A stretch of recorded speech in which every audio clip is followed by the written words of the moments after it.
त्याला पोचतील. थांब जरा. काय आलं? पोचतील नाही, राज पोचलं. काय हा राजांच्याच घोड्याच्या टापाचा आवाज आहे. हंसाजी? मालोजी बाबा आवरा. कानालाच ती काढत रे तुझे. हा तर मग काय.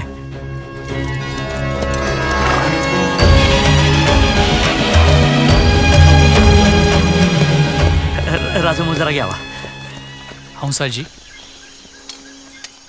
महाराज इथवर का आले असा प्रश्न नाही पडला तुम्हाला?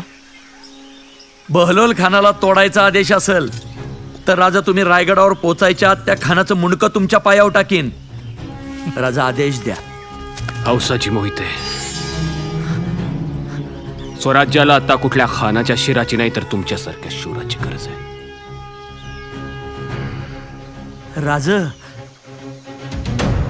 उद्या पहाटे परशुरामाच्या मंदिरी सरसेनापती पदाची वस्त्र आणि तरवार देऊन प्रतापरावांचा वारसा तुमच्या खांद्यावर दिला जाईल. राज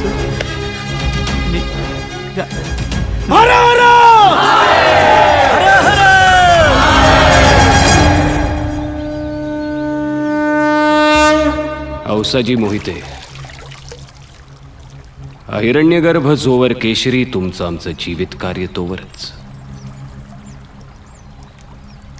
पण स्वराज्य हे डोईवर आलेल्या धगधगत्या सूर्यासारखं आहे. ते कायम धगधगतच राहिलं पाहिजे. परकीय आक्रमणांच्या काळरात्री येतच राहतील.